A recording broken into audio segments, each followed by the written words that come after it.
Olá, muito bem-vindo, muito bem-vinda, muito bem-vinde ao programa Terceira Idades, a revista de gente que vive.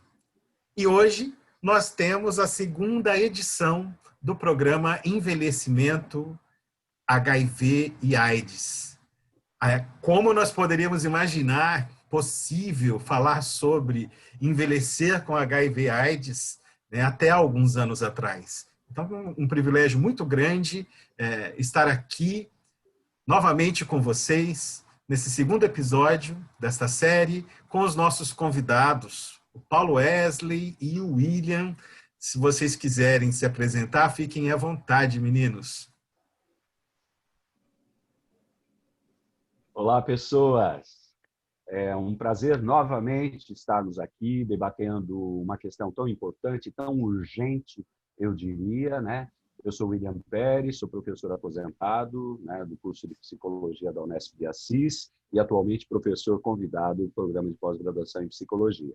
Espero poder contribuir com esta roda de conversa e, obviamente, aprender como estou aprendendo tanto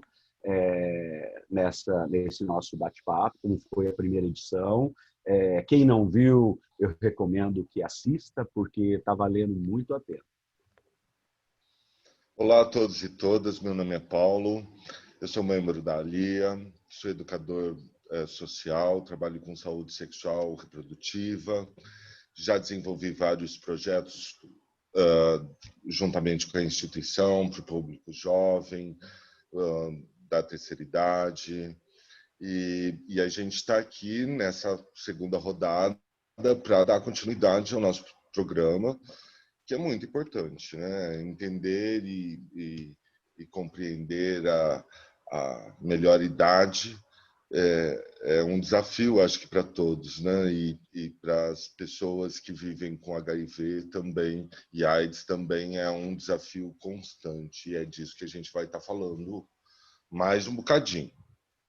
Agradecer a participação de vocês dois e também agradecer as nossas parcerias. Este programa está sendo resultado da parceria do programa Terceira Idades, do SEBEC, que é o Serviço de Bem-Estar da Comunidade, da UEL, da Universidade Estadual de Londrina, o grupo Entretons, de Estudos de Gênero, e a ALIA, Associação Londrinense Interdisciplinar de AIDS. Agradecer a Flávia Carvalhais, a Carla Pagnossin, a Marta Ramires Galvez e a todas as pessoas que estão envolvidas nestes coletivos. E para começar, né, eu passo a palavra para Kiomi. É contigo, Kiomi. Obrigada. É muito bom estar novamente na segunda edição deste programa. E, para não perder tempo, já vou fazer a primeira pergunta para o William, né? E depois vocês poderão estar trocando ideias, né? Em relação à pergunta que eu vou fazer.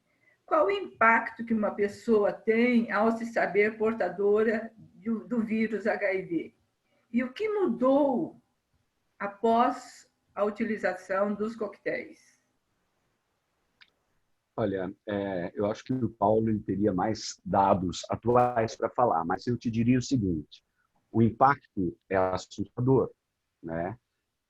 Porque ainda há uma visão que eu diria que até é um pouco deturpada de associar o diagnóstico, né, com a morte. Né? Então, quer dizer, eu fui diagnosticado, com o meu teste deu positivo, e agora? O que eu vou fazer da minha vida? A gente conhece históricos de suicídios, né? A gente conhece históricos de gente que começou a perambular pelo mundo, né? Que perdeu a noção mesmo de território, de local, né? De pertença, né? A um grupo, a um lugar e tal. Então, o impacto é sempre assustador, né? Como um câncer, por exemplo, o diagnóstico de um câncer, o diagnóstico do HIV/AIDS também é assustador, né? Nós temos ainda muitas questões, né, interrogadas, né, sobre o que é, né, você se tornar um portador do HIV, e mais complicado ainda quando você adoece, né? Mas hoje a gente pode pensar isso diferente a partir do momento que nós tivemos um avanço muito grande em termos de pesquisas, em termos de estratégias de enfrentamento da pandemia, tanto na perspectiva da prevenção quanto do tratamento, e até pensar uma pós-pandemia, né? A partir do momento que hoje os recursos disponíveis avançaram muito. Então, uma pessoa hoje que vive com HIV, né, ele pode ter qualidade de vida. Né? Ele pode ter qualidade de vida a partir do momento que, claro, que vai ter uma mudança radical nessa vida. Tem algumas práticas que você não vai poder fazer mais, entendeu? São limitações do corpo, são limitações emocionais, né? Sociais, né? Que vai ser sempre complexo, né? Sempre vai ser complicado, né? Mas a gente tem hoje pessoas vivendo com HIV/AIDS há 20, 30 anos e que tem uma qualidade de vida muito bacana. São pessoas que não se tornaram zumbis por causa disso, mortos-vivos. Não é isso. Né? São pessoas que têm práticas de vivências de vida maravilhosas, né? Mas se cuidam, né? O tempo todo está atento para as pistas que o corpo dá. Né?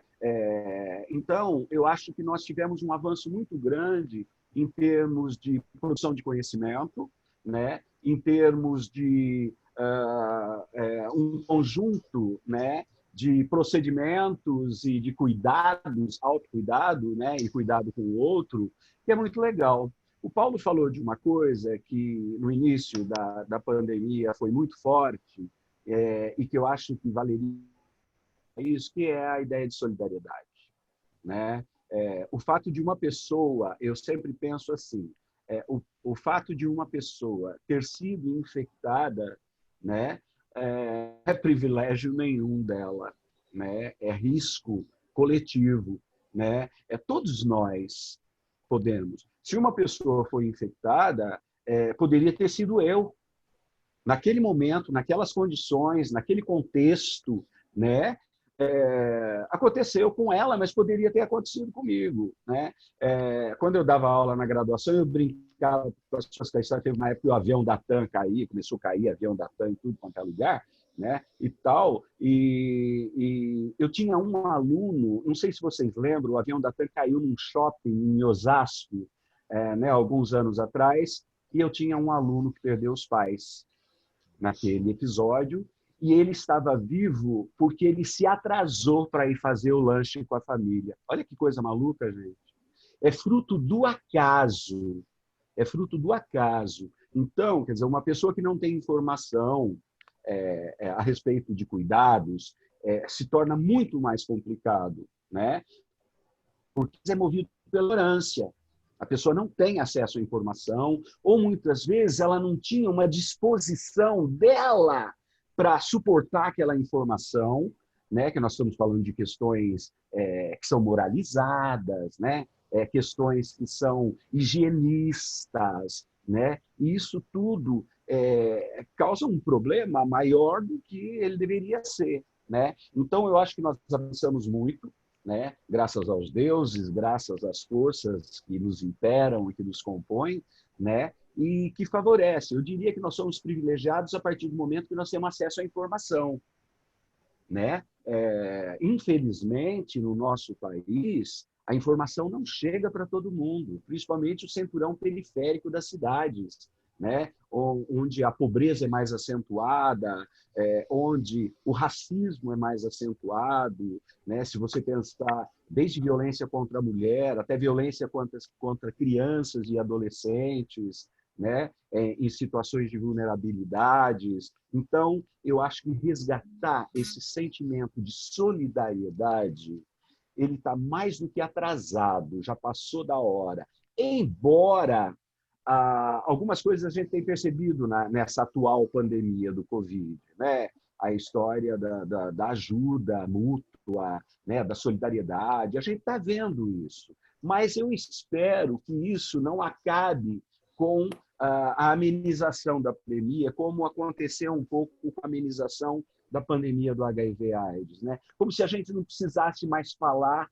das coisas que a gente falava 30 anos atrás. Nós temos gerações, né, que estão surgindo, novas gerações, novas pessoas. Então, a informação, para mim, ela é fundamental em todas as faixas etárias, em todos os momentos das nossas vidas, né? Não sei se eu consegui responder aquilo que você estava me perguntando, mas são questões que me vêm neste momento da importância do resgate, do respeito, da solidariedade e, mais ainda, de acreditar no coletivo, porque a gente tem uma tendência de ser levado a achar que o mundo gira só em torno do nosso umbigo, sabe?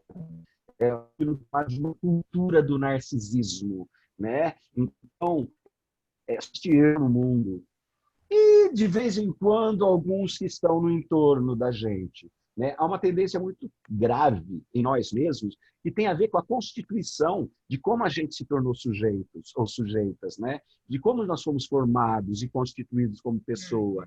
Então, fazer uma análise, uma cartografia, né, da história da pandemia, do HIV/AIDS e os comportamentos das pessoas, né? A inserção das pessoas em determinados espaços que antes não tinha acesso, né? Mas é aquela história.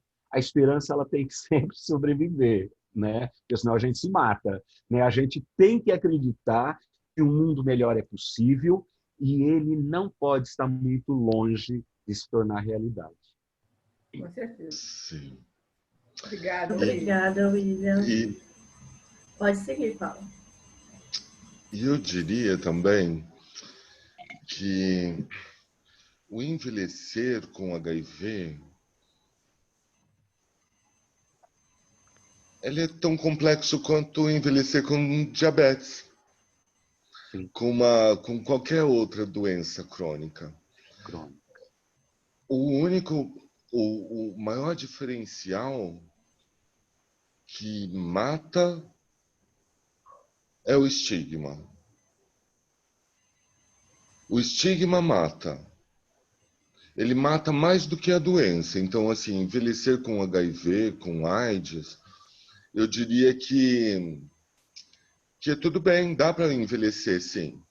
Né? Eu vivo com HIV e me infectei aos 24 anos de idade, eu vou fazer 50 anos, ou seja, eu tive mesmo com um diagnóstico lá em 96, onde não se tinha um medicamento, era a morte. E a minha infectologista, a doutora Joselina Passos, que já foi docente da UEL, foi muito direta comigo. Perguntou se eu tinha dinheiro e condições para poder importar medicamentos contrabandeados dos Estados Unidos, ou então criar alternativa para eu ter qualidade de vida. Eu falei assim, não, eu sou classe média baixa, não tem condição não. Ela falou assim, então não tenho grandes perspectivas para você, você vai ter 1 ano e meio de vida no máximo. Ela delimitou a minha vida, mas eu não acreditei. Eu não acreditei porque eu também pude ver outras pessoas que também já estavam envelhecendo com HIV, que já tinham tido a infecção há anos e que não estavam bem e com uma qualidade de vida. E aí fui compreender, claro, qual era a dinâmica da AIDS. Como ela invadia o nosso corpo e destruía as nossas células. E para isso eu tinha que descobrir como vencê-la, né? Então, assim, criando alternativas e conhecendo o inimigo para poder criar estratégias para poder vencê-lo. Foi assim que eu me envolvi na instituição, né? Na ALIA, né? Que já existia, porque a ALIA foi fundada em 94, 89, quando surgem os primeiros casos de AIDS no município de Londrina. E ela foi fundada por várias figuras da universidade, médicos, sanitaristas, psicólogos, antropólogos, sociólogos. Dr. Bruno Piancastelli Filho, quem é da enfermagem conhece, sabe que foi um grande sanitarista. Ele teve esse olhar para a comunidade e percebeu de que o HIV não era privilégio de grupos específicos, como já estavam anunciando, e que sim, Com que licença, o Paulo. HIV ia ser um... Só um momento. Posicionando ao ouvinte, você está ouvindo o programa Terceira Idades, a revista de gente que vive. Obrigada, Paulo. Então, o Dr. Bruno já percebia que o HIV não era problema de grupos específicos, e sim um problema social, e que Londrina deveria enfrentá-lo.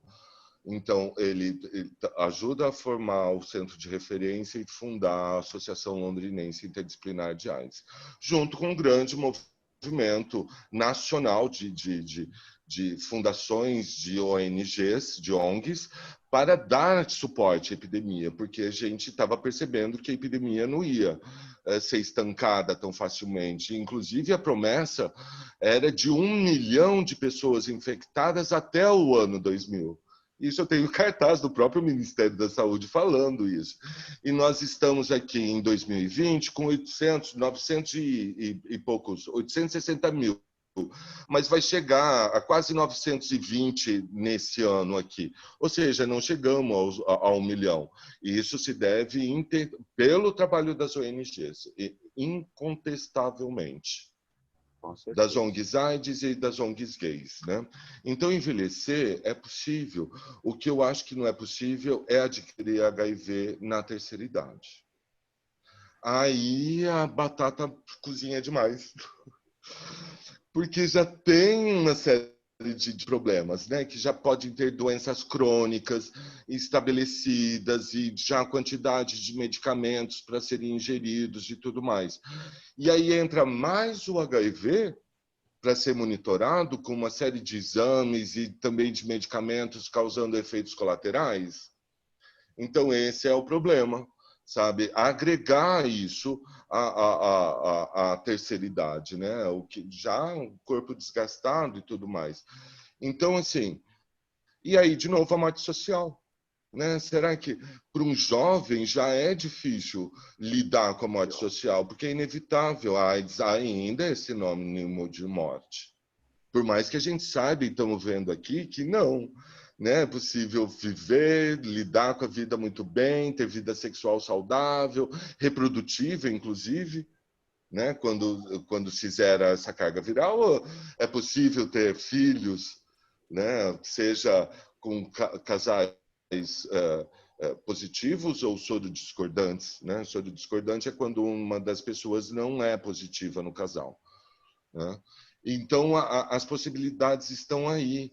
Mas o que ainda a gente vive, depois de 30 anos dessa epidemia, é o estigma em cima da doença, e aí tem estigmas duplos, porque tem o estigma do próprio portador com ele mesmo, e aí ele vai ter que lidar com essas culpas, e com todos os seus dogmas, e com todas as suas crenças culturais que foram dadas até hoje.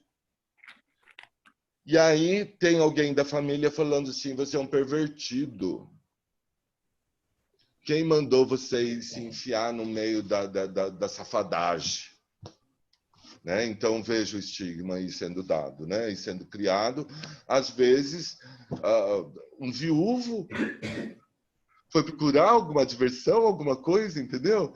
E aí, por falta de informação, foi lá. E aí os filhos em cima, como... Né? Negando toda essa vida sexual que a gente falou lá no primeiro programa, né? Que todos, né, somos sujeitos de desejos, né? E isso é só cada um pode dizer até onde vai o seu desejo, né? Então, assim, viver com HIV na terceira idade, acho que é possível, mas adquirir o HIV na terceira idade é um risco tremendo de morte, né? Morte física e social, né? Mesmo para mim, por exemplo, né, que tomo antirretroviral desde o começo. Eu peguei os antirretrovirais... Alguém quer falar? Não, né? Professor Regis pareceu que estava querendo. Eu só queria, desculpa, sem querer te interromper, mas e interrompendo, né? Mas só queria colocar isso, assim, que a gente tem visto é um número crescente entre a terceira idade, com os medicamentos que foram colocados no mercado para a ereção masculina, tipo Viagra, o Cialis e outros mais, né? E aí que esse idoso, ele testa muitas vezes esse medicamento fora do relacionamento amoroso, né, o casamento, e aí ele vem com a sua parceira, faz o sexo com sua parceira, e ela acaba se contaminando sem saber, na total confiança que se tem nesse parceiro, né? O que poderia ser feito nesse sentido, Paulo?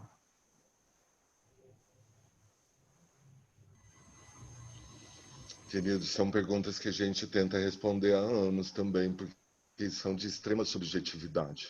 Não tem a mágica, né, gente? Não tem a mágica. Difícil, né? E o clique do prazer, esse assim, e até com todos os anos de experiência, eu sempre acreditei que, assim, informação é a base de tudo. Inclusive, a minha infecção foi por falta de informação, né? Eu completamente jovem, eu tinha 23 anos de idade, 24 anos de idade, conhecia né, ouvia falar, né, da epidemia num grau muito distante de mim, né? Então não fazia sentido a informação, né? Não cabia em mim, né?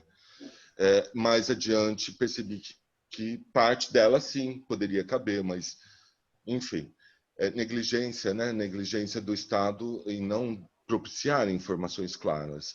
E também dificuldades da nossa família de origem de não problematizar isso, né? Então... Não se fala em casa sobre isso. Nunca, não.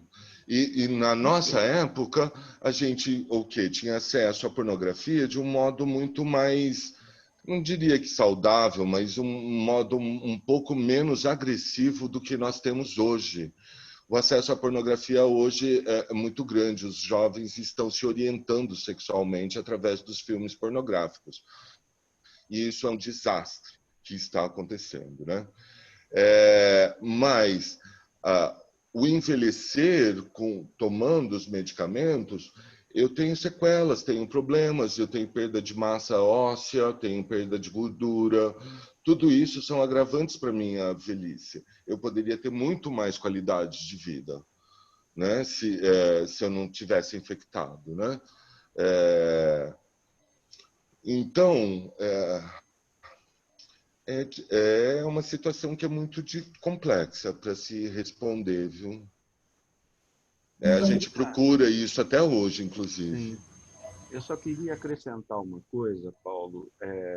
Nesses discursos que a gente tem de pessoas que fazem críticas negativas, né? Você adquiriu o HIV porque você é promíscuo, porque você é isso ou aquilo, né?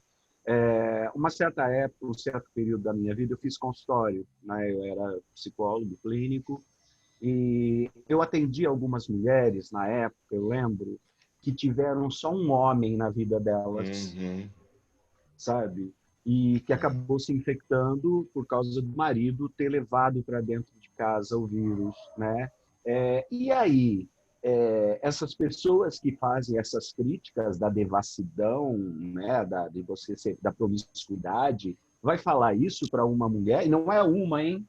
São muitas mulheres nessa situação, né? Eu sempre uso dizer que quando a gente fala de uma experiência, nós estamos falando de uma experiência de milhares. Por exemplo, quando uma mulher é agredida pelo seu companheiro, ela não está falando da agressão dela, ela está falando da agressão de uma multidão de mulheres que são agredidas, né? Então, que discurso é este, depreciativo, que não ajuda em nada, muito pelo contrário, sabe? É um dispositivo de culpa, para disparar a culpa. Olha como você procurou isso. Gente, ninguém procura HIV. Ninguém procura Covid. Né? Isso acontece e não é por causa de um descuidado. Eu não posso, sabe, criminalizar essa pessoa, sabe, como se o ato dela fosse o grande responsável. A gente sabe que não é isso. tem influência de valores, de crenças, sabe? De sistemas cruéis de culpabilização que enfraquece a pessoa, inclusive na hora de negociar o preservativo. Sim. Para as mulheres ainda é pior ainda. Pior.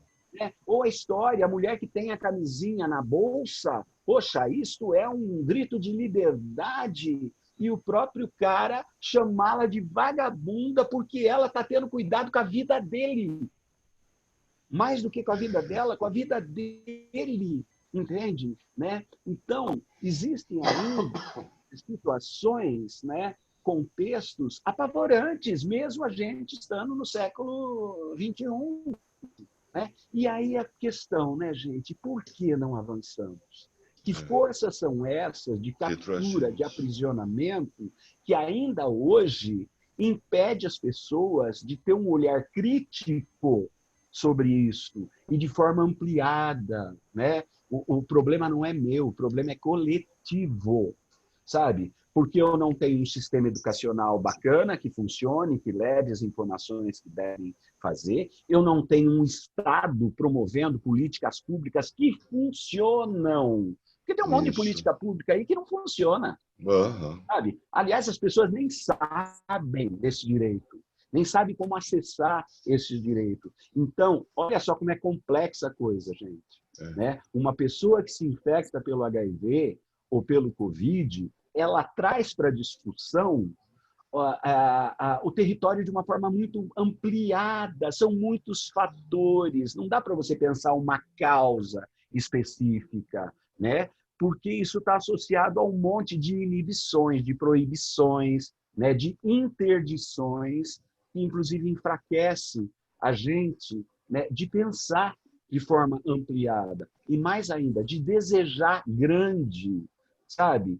A gente é levado, a partir dessas informações, até um desejo ou uma capacidade de desejar muito pequenininha, sabe? Dentro de um território muito pequeno. Então, eu uso sempre dizer assim, a partir do momento que você aumenta o seu acesso à informação e aumenta a circulação no mundo, você amplia a sua capacidade de desejar. Aí você vai desejar mais, né? Você vai desejar potência de vida, você vai desejar um bem-estar. E quando eu falo nesse desejo de bem-estar, não esquecendo que nem o desejo é da gente, viu, gente? Até o desejo é coletivo, porque a gente é ensinado, inclusive, a desejar. Pode falar, Paula. Ótimas reflexões, meninos, muito bom. Estou adorando de verdade a discussão. Vou passar para a próxima. Não, de verdade, tá abrindo minha cabeça de uma forma assim. Espero que os ouvintes também estejam se sentindo dessa forma. Seu Luiz, o senhor preparou uma pergunta para os meninos? Fica à vontade. Pois é, realmente, a Isabel tem razão. Tá muito gostoso ficar ouvindo vocês, viu? Isso aqui a gente iria muito longe, com todo o prazer. Mas, gente, nós estamos aqui nessa época agora de pandemia, né? E muito rápido a gente viu falar aí de vacina, da criação de vacina. É uma coisa muito, muito rápida mesmo. Nunca aconteceu uma questão de uma vacina assim tão rápida quanto se está se aparecendo agora, né? Eu estava verificando, a história da vacina tem 200 e poucos anos. Me parece que a primeira vacina teria sido criada para a varíola. Naquela época, o médico que criou essa vacina pesquisou por 20 anos, aproximadamente 20 anos. Só que tem um detalhe, naquele tempo não se conhecia vírus, não se sabia da existência de vírus, e o cara conseguiu esse feito, com 20 anos ele conseguiu uma vacina para a varíola. Depois que se descobriu a existência dos vírus, a ciência veio vendo, depois no começo das vacinas, depois de muito tempo, ainda se via falar em uma pesquisa de vacina que durava 15 anos, né? Mais de uma década, com toda segurança. E agora nós estamos vendo na pandemia que é uma vacina saindo com antes de um ano. Né? Pesquisas muito avançadas, é provável até que se saia mesmo antes de um ano. Mas se sair com 1 ano e meio, 2 anos, ainda está muito ligeiro. A AIDS está entre nós desde, segundo o Paulo falou, desde a década de 70, né, Paulo, já existia. Isso. Mas aqui no Brasil nós temos convivido com ela de 80 para cá, da década de 80, Isso. né? Uhum. Em torno de já se vão, que é 50 anos, né, por aí. Uhum. E por que será que nós ainda não temos uma vacina? Uhum. Por que será, Paulo? Para Por os que dois. será? Bastante conhecedor. Eu sei que é uma pergunta um tanto técnica, Uhum. Vamos mas ver se eu a consigo. vivência de vocês no assunto, talvez vocês consigam dar algum esclarecimento para nós e para os ouvintes, né? Vamos ver se consigo responder, porque eu também me faço essa pergunta todo dia. Parte da minha vida também depende. Pode falar, Guilherme? Isso. Antes de você responder, só para eu situar os tá. ouvintes. Você está ouvindo o programa Terceira Idade, a revista de Gente que Vive. Pode responder, Paulo. Valeu. A vacina é uma questão muito complexa, realmente, né? E se tratando de HIV, ela é mais complexa ainda, porque o HIV, ele não chega a ser um vírus, ele é um retrovírus, ele é menor que um vírus. A capacidade mutacional dele em relação às classes virais é muito limitado, mas dentro do ambiente dele, ele é muito poderoso. Então, o grau de mutação dele é extremamente poderoso e ágil, né? Então, assim,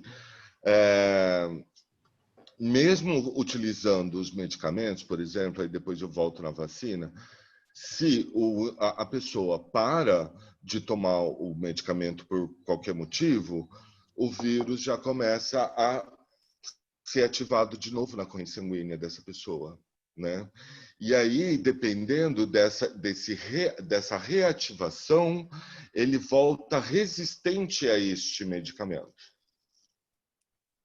né? E aí, então, tem que ser mudado as classes, né, de medicamento para tentar cercar ele novamente.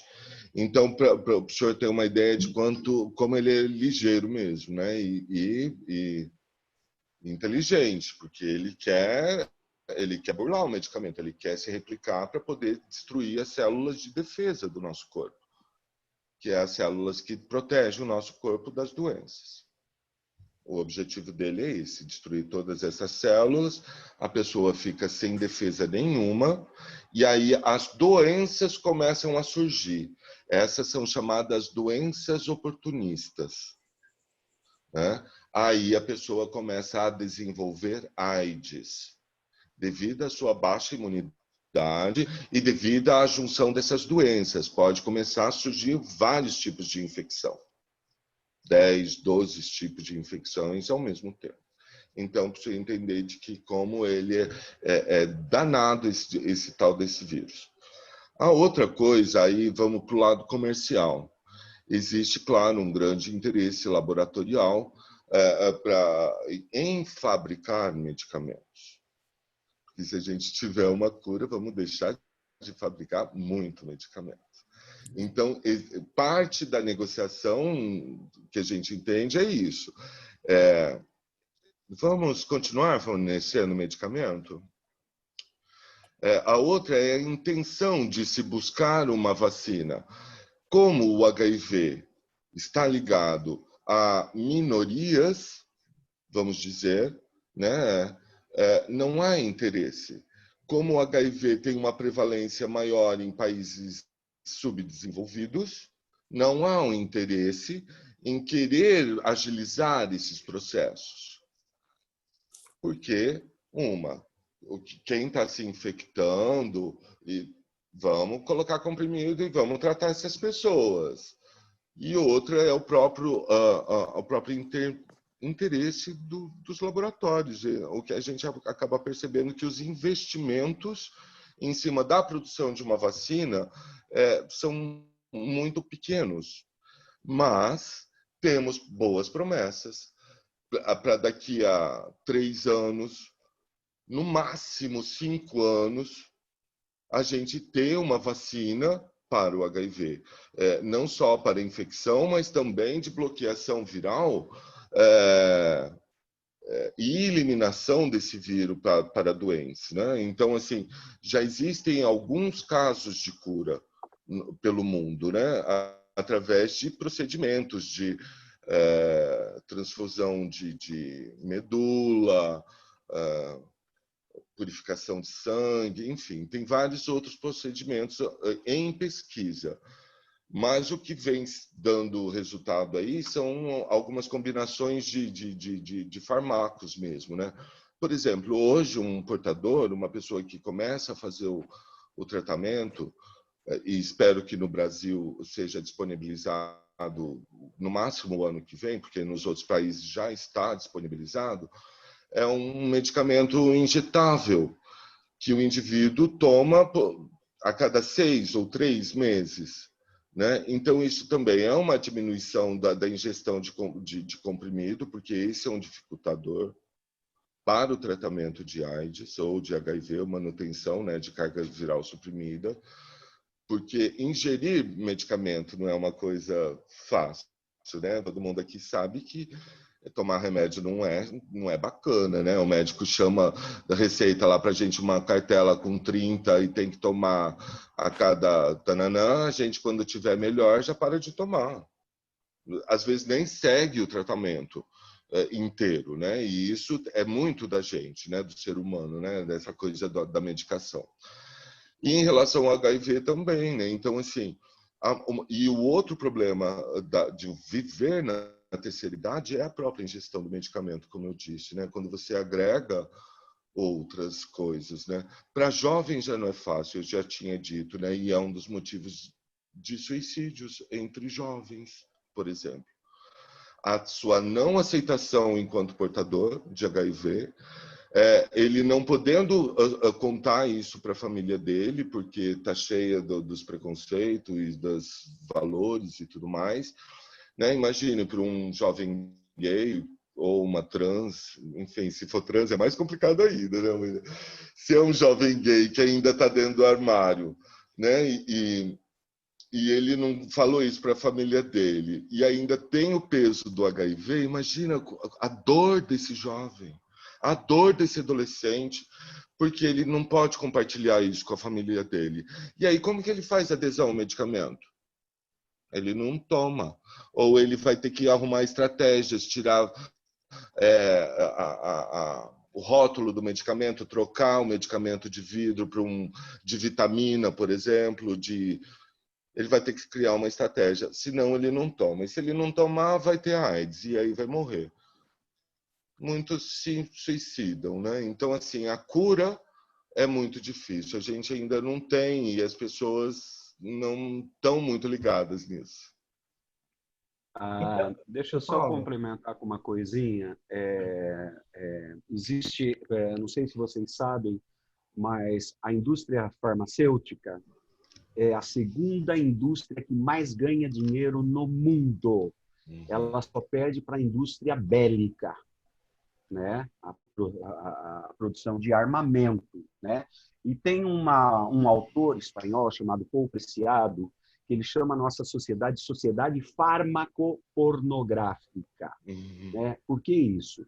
Porque nunca se consumiu tanto remédio e tanta pornografia como do final do século passado para este. Né? Então, isso que ela chama de uma sociedade farmacopornográfica. Né? Toma-se remédio para tudo. Toma-se remédio para dormir, toma-se remédio para acordar, toma-se remédio para se manter acordado durante o dia e outros mais tantos remédios. Né? Todo mundo tem a sua farmáciazinha em casa. Né? O que aí leva a um outro problema, né? Que é o problema da automedicação. Sabe? A gente tomar um remédio, minha vizinha tomou, deu certo para ela, vou tomar também. Né? E não é bem assim.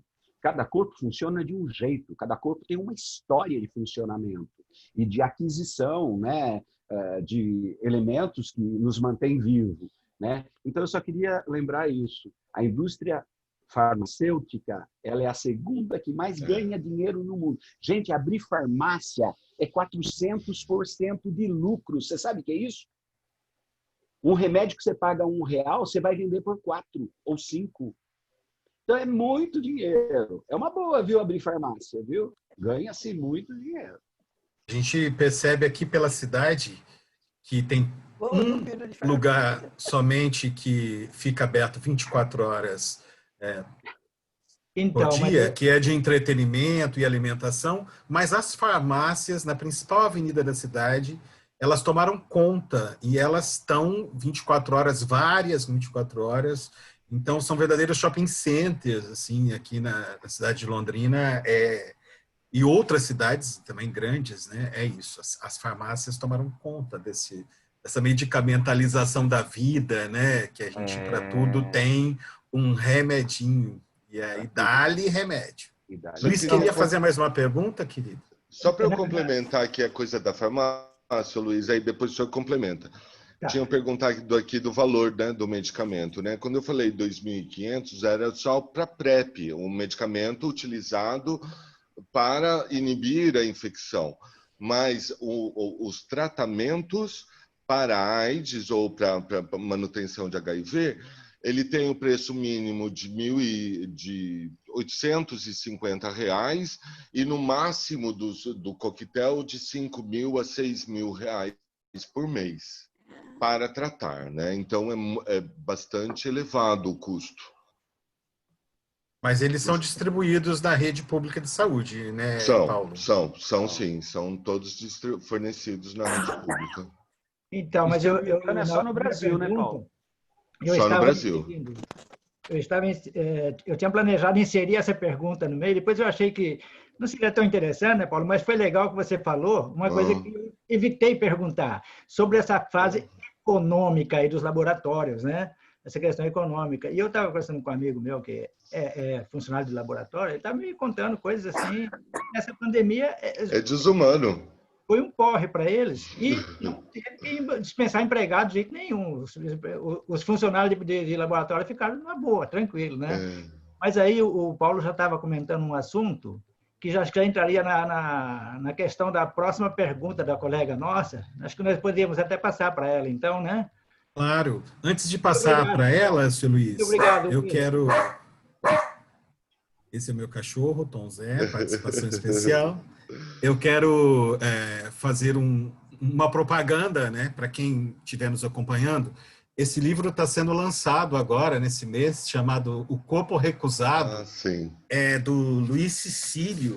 Luiz Cecílio, que é um médico, doutor em saúde coletiva, professor e pesquisador da Unicamp e da Unifesp, aposentado, e que se contaminou com HIV nos anos final de 1980, né, e hoje ele está com 70 anos e ele resolve, então, escrever esse livro, O Corpo Recusado, contando a difícil trajetória de assumir-se gay com um diagnóstico e envelhecer HIV, né?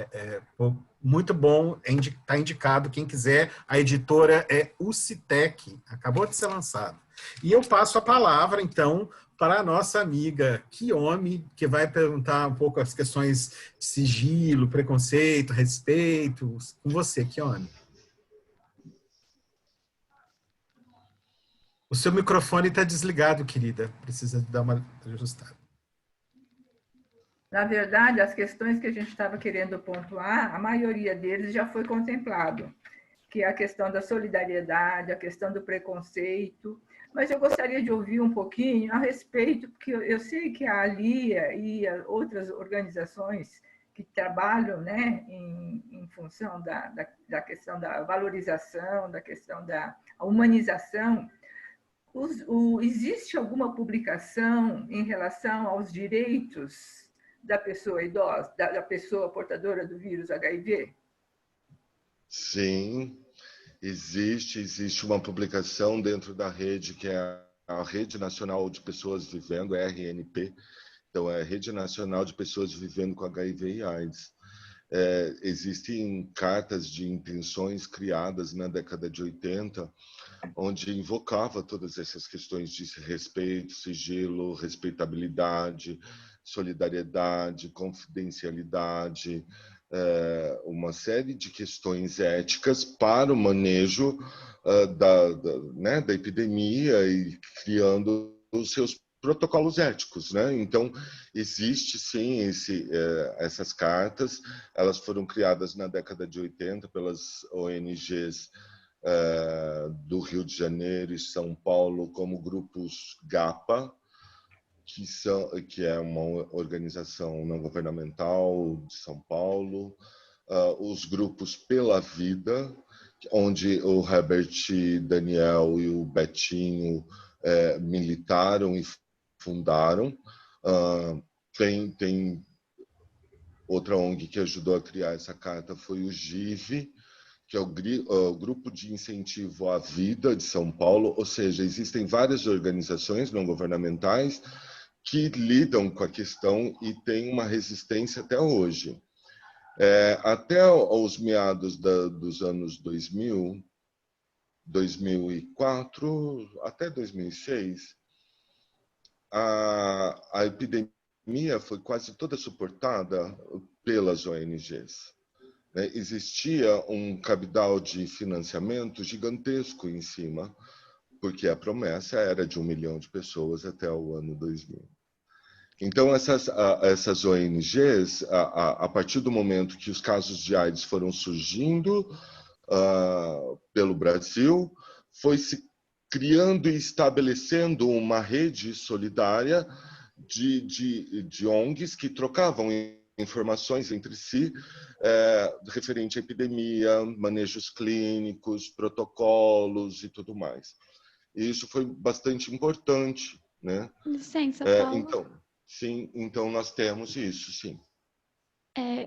Apenas para posicionar o ouvinte, você está escutando o programa Terceira Idades, a revista de gente que vive. Muito obrigada. A história das ONGs no Brasil é muito interessante, né? Como elas, das ONGs AIDS, né? Quero dizer, porque ONG existem de várias, para vários temas, né? Sociais, ambientais, enfim.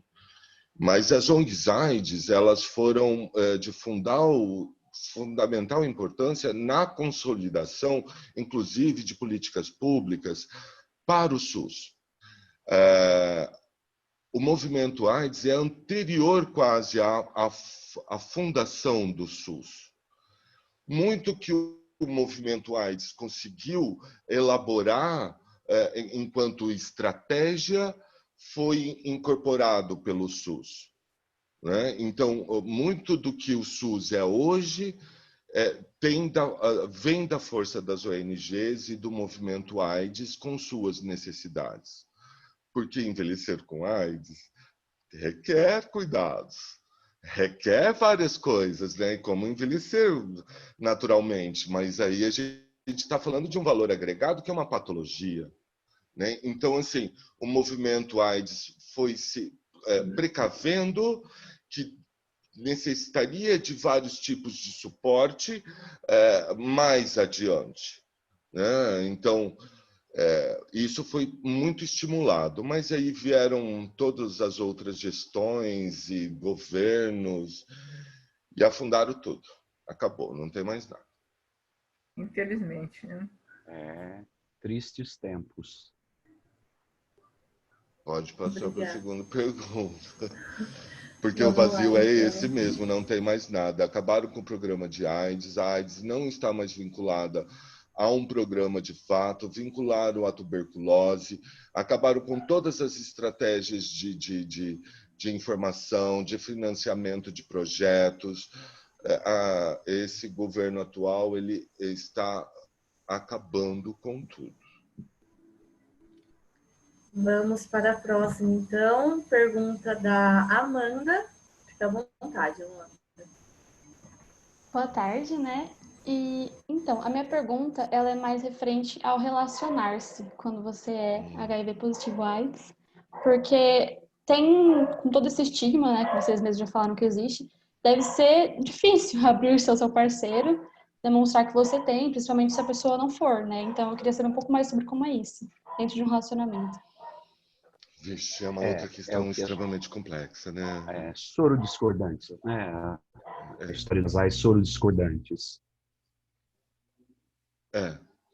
E ela é extremamente complexa, porque tá, de novo, né, melindroso, você falar de si, dos seus sentimentos e principalmente falar de um vírus que é cercado de estigmas, né? Então, isso é o isolamento social, ele acontece muito, né, em diferentes graus, eu diria. Mas, no decorrer desses anos, eu já vi muitas coisas, muitos atos de discriminação bastante cruéis, eu diria assim, né?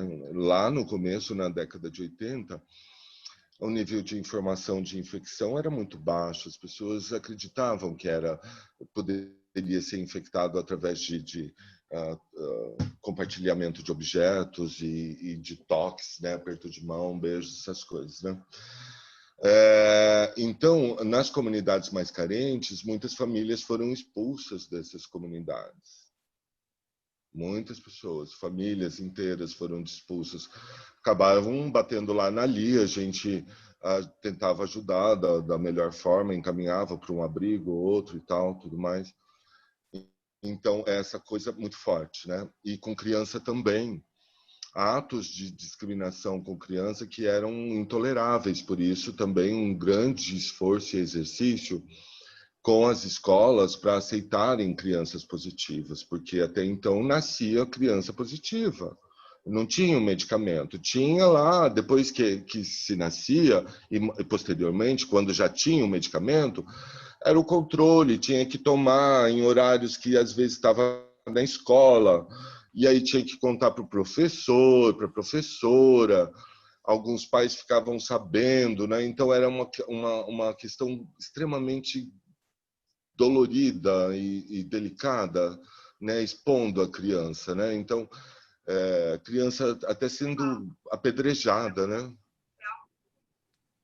história que tem um percurso que envolve diversos aspectos biológicos, psicológicos e sociais. Então, assim, se a gente puder pensar na definição de como é que isso também vai se compondo ao longo do tempo, acho que também ainda bem rapidinho, né? Então, aí da história do suicídio na sociedade. Me desculpe, se mas puder eu não repetir a pergunta que foi feita, porque eu não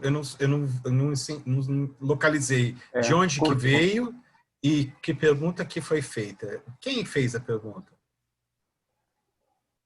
Terezinha? Não. Amanda. Eu acho que era Não, um ruído também. interno, Regis? Mas foi uma pergunta direcionada a você, né, Paulo? Sim, mas eu não compreendi a pergunta. Mas não foi aqui do programa, foi alguma invasão externa que entrou fazendo essa pergunta. Então, pode continuar. Que interessante isso. Nunca aconteceu anteriormente. Tá vendo? É o tema. O tema é uma ocupação. Então, eu estava falando das questões de discriminação social, né? Tudo isso acontecia muito fortemente, né? E a Lia sempre teve o papel de combater isso e estimular a solidariedade entre a sociedade e portadores de HIV, né? Desculpe, aí não sei se eu respondi completamente a pergunta, é porque eu me perdi mesmo agora. Comecei a pensar outras coisas, né? Enfim. Imagina. Pode repetir, ou se foi contemplada, a gente pode passar para outro. Eu acho que foi contemplada, né, Amanda? E quem poderia complementar, porque você já começou até a responder, é a pergunta que a Clem vai trazer para a gente, né, Clem, com relação à família. Manda a sua pergunta. Hein, Clem? Pode fazer a sua pergunta. Mas, olha, eu quero cumprimentar os dois convidados, porque a gente recebeu aulas aqui que a gente nunca tinha recebido, mesmo dentro de uma universidade. Sim. Foi muito bom, Paulo, muito obrigada, William, pela participação de vocês. Já vou fazer o agradecimento aqui da minha parte, mas eu quero acreditar que todo mundo vai fazer o mesmo. Mas, Paulo, o que sempre me tocou, porque eu também tenho na família um gay, e ele vive apavorado fazendo exame para ver se ele não está com com HIV. E ele até diz assim: ai, graças a Deus, me livrei da peste. Agora me livrei, quer dizer, ainda me livrei da peste. Então, eu queria saber, a gente deve, se eu sou portadora ou portador, a gente deve comunicar à família? Deve. Não, é um dever moral, não é? É um dever É um moral, dever claro. moral. Mas Moral. também bem subjetivo. Eu acho que mais que... Bem subjetivo, claro. E bem subjetivo Eu porque diria a que é gente mais tem que oral. Porque a gente tem que saber o momento exato de falar sobre isso, sabe? Porque é justamente isso. A família está preparada para essa notícia? De como ela vai receber essa notícia, né? Então, trazer o conhecimento sobre o diagnóstico é muito pessoal. É importante falar para a família? Porque eles são a tua âncora muitas vezes não, né? Mas para quem tem uma família que é coesa, que acolhe, que aceita e que orienta, é mais do que necessário, porque ela vai ser o seu suporte. Principalmente se for novinho, né? Adolescente, Sim, né? Rapaz novo. sim. Né? Porque é justamente aquilo que eu disse. Muitos jovens se infectam e não conseguem falar para a família. Porque tem medo da represália, se vai ser colocado para fora de casa, se vão cortar alguns privilégios, se vão tratar com discriminação. Tudo isso fica sabe, na cabeça, fantasma, e aí ele não consegue falar isso para a família. E talvez seja prudente, né? É porque está associada a eu ser gay. É porque tem uma associação muito íntima, por isso? Deixa eu fazer uma interferência, perdão, Paulo, Glenn. É o seguinte, o nosso programa está chegando ao final de novo. E eu acho que essa pergunta não dá. O William ainda nem falou. Tem uma complexidade nessa pergunta aí que eu acho que a gente vai ter que fazer a terceira edição, começar com ela, né? Então, vamos encerrar para a gente... Peço desculpas aos convidados e também aos ouvintes, mas a gente vai ter que esperar mais uma semana para continuar essa conversa, porque isso dá muito pano para manga, né? Que é o que se diz. Não vai dar para responder em 2 minutos que nós temos. Vou pedir para... a gente faz no próximo programa, começa com isso, e a Belzinha vai encerrar para a gente. Você, Bel. Certinho. Obrigada, gente. Realmente é uma pergunta assim, muito boa, então vamos ter que deixar para o próximo. Já começamos com ela. Agradecer mais uma vez os participantes, em especial o William e o Paulo. Convidar todos os ouvintes à terceira edição com esse tema, envelhecimento, HIV/AIDS. E perguntar, já nos seguiu nas redes sociais? O nosso Facebook, YouTube e Instagram é Terceira Idades, e no Anchor e no Spotify, Tecendo Redes. Muito obrigada a todos, espero vocês no próximo programa. Até a próxima. Tchau, até a terceira edição, gente. Um abraço. Até logo. Valeu. Até mais.